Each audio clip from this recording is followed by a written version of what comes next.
Je vous ai expliqué dans deux précédentes vidéos comment reconnaître un pervers narcissique, comment se libérer de son emprise en 10 leçons. Alors aujourd'hui, j'aimerais vous raconter mon histoire personnelle. Je veux vous parler de ce sujet parce qu'il m'est arrivé une expérience qui m'a profondément marquée. C'est une blessure intérieure psychologique. Pendant longtemps, je me suis demandé, mais pourquoi? Pourquoi cette personne agissait ainsi? Pourquoi elle semblait trouver du plaisir à nous manipuler? Pourquoi elle aimait être comme ça? Je ne parle pas d'une personne dans le sentimental. Ce n'est pas une relation sentimentale.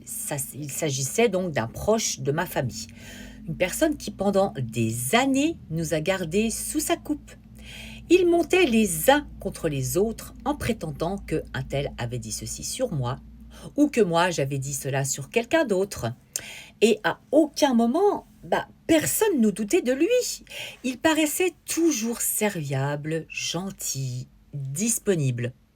Parfois un peu colérique, mais bon, on mettait ça sous le compte de la fatigue, de la pression, du travail.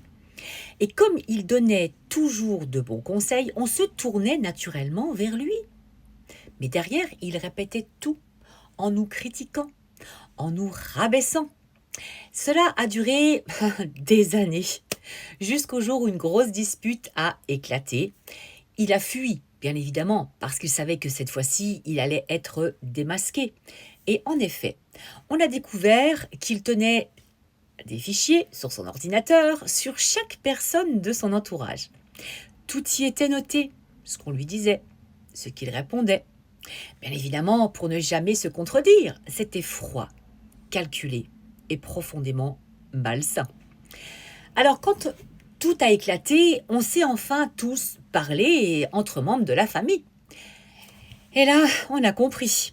Tout ce qu'il avait semé, c'était les malentendus, les rancunes, les blessures.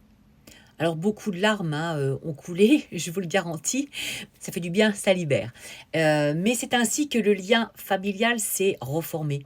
On a retrouvé la cohésion, l'amour, la vérité.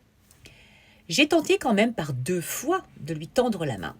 Mais à chaque fois, les 2 fois où il est revenu, c'était pour déverser sa haine, ses reproches, des mots durs. Alors la deuxième fois, j'ai compris. Je ne le croyais plus. J'étais prête à me croire moi-même, à m'écouter, à me faire confiance. Alors je lui ai dit clairement que c'était terminé, que je ne voulais plus le voir ni lui parler. Et depuis, je vais bien. Vous voyez, même moi, il m'arrive de vivre ce genre d'épreuve, même si je suis médium, cartomancienne, si je suis un petit peu au courant de tout ce qui peut arriver dans la vie, ça m'arrive.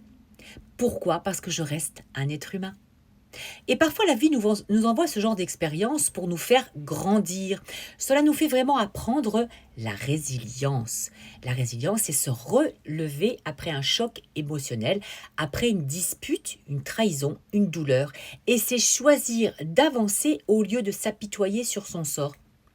Alors vous, dites-moi en commentaire si vous aussi, vous avez traversé ce genre d'épreuve.